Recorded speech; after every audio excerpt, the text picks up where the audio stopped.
ఈరోజు simple and super tasty అయినటువంటి simple ఇంగ్రీడియంట్స్తో తయారు చేసినటువంటి జీరా రైస్ను మేము ముందుకు తీసుకొచ్చానండి. నమస్తే friends, welcome back to cooking with Mouni. Schools అనేవి స్టార్ట్ అయిపోయాయి కదండి. ఇక తల్లులకి ఒకటే టెన్షన్, లంచ్ బాక్స్లో ఏం పెట్టాలి అని. రోజుకొక కొత్త వంటకం, తక్కువ టైంలో హెల్తీగా లంచ్ బాక్స్ని ఎంతో టేస్టీగా, అదేవిధంగా ఖాళీ బాక్స్ ఇంటికి వచ్చే విధంగా మనం ఈ యొక్క లంచ్ బాక్స్ సిరీస్ అనేది స్టార్ట్ చేస్తున్నామండి. ఈ సిరీస్లో భాగంగానే మొదటగా మనం చేస్తున్న వంట జీరా రైస్ అండి. బ్యాచిలర్స్ కూడా ఈజీగా చేసుకునే రెసిపీ. మీరు వీడియోని పూర్తిగా చూసినట్లయితే రెస్టారెంట్ స్టైల్లో ఉన్నటువంటి అంతే టేస్ట్ అయినటువంటి ఈ యొక్క జీరా రైస్ని ఈజీగా ప్రిపేర్ చేసుకోవచ్చు. ముందుగా స్టవ్ ఆన్ చేసుకొని ఒక కడాయి పెట్టుకొని అందులో ఒక 2 స్పూన్ల ఆయిల్ అనేది వేస్తున్నాను.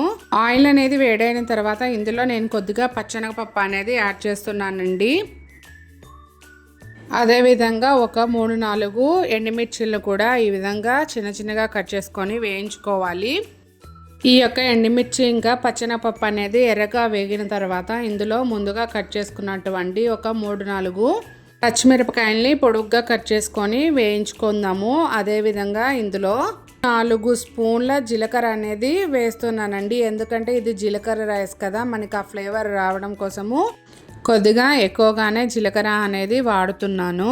జీలకర్ర, పచ్చిమిరపకాయలు వీటన్నిటిని కూడా మంటని సిమ్లో పెట్టుకొని మంచిగా వేయించుకోవాలండి. చూస్తున్నారు కదా, ఈ విధంగా చక్కగా వేగిన తర్వాత ఇందులో మనం ఒక గుప్పెడు వరకు కొత్తిమీరని సన్నగా కట్ చేసుకొని ఈ యొక్క తాలింపులో మనం మంచిగా వేయించుకోవాలండి. ఇది ఫ్లేవర్ అనేది చాలా బాగుంటుంది. జీరా రైస్కి మంచి రెస్టారెంట్ రుచిని తెచ్చిపెడుతుందండి. మార్నింగ్ అంతా కూడా హడావిడిగా ఉన్నప్పుడు ఇలా 10 మినిట్స్లో మనం ఈ యొక్క జీరా రైస్ని చేసి పెట్టామంటే పిల్లలు లంచ్ బాక్స్ తినకుండా వస్తారేమో అనే భయం లేకుండా మొత్తం ఎంప్టీ చేసి తీసుకొస్తారండి. అంత టేస్టీగా ఉంటుంది. తాలింపు అనేది మంచిగా వేగిన తర్వాత నేను చూపించిన విధంగా రైస్ అంతటిని కూడా కొద్దిగా వేసుకుంటూ ఇలా కలుపుకోవాలండి. ఒక 2-3 మినిట్స్ ఇలా కలుపుతూ ఉన్నాము అంటే ఆ యొక్క జీరా ఫ్లేవర్ అంతా కూడా రైస్కి చక్కగా పడుతుందండి. దీనిని లంచ్ బాక్స్లో పెట్టినప్పుడు రైస్ అనేది చల్లగా అయిపోయినా కూడా జీలకర్ర ఉండడం వల్ల కడుపు ఉబ్బటము, గ్యాస్ట్రిక్ ఇష్యూ అనేది ఉండదండి. అదేవిధంగా పిల్లల్లో రోగనిరోధక శక్తి అనేది పెంచుతుంది. రోజంతా కూడా ఎంతో యాక్టివ్గా ఉండేలాగా ఈ యొక్క జీలకర్ర రైస్ అనేది ఉపయోగపడుతుందండి.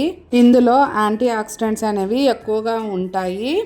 చేస్తే ఇంత సింపుల్గా ఉంది, తింటే మాత్రం ఎన్నో హెల్త్ బెనిఫిట్స్ ఉన్నటువంటి ఈ యొక్క రెస్టారెంట్ రుచితో చేసినటువంటి జీరా రైస్ని మీరు కూడా ట్రై చేయండి.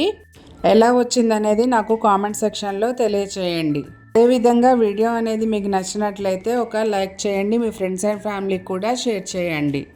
అయితే రేపటి లంచ్ బాక్స్ సిరీస్లో మీకు ఏ విధమైన వంటకం కావాలనేది నాకు మెసేజ్ చేయండి. నేను అది చేసి చూపిస్తాను. Thank you.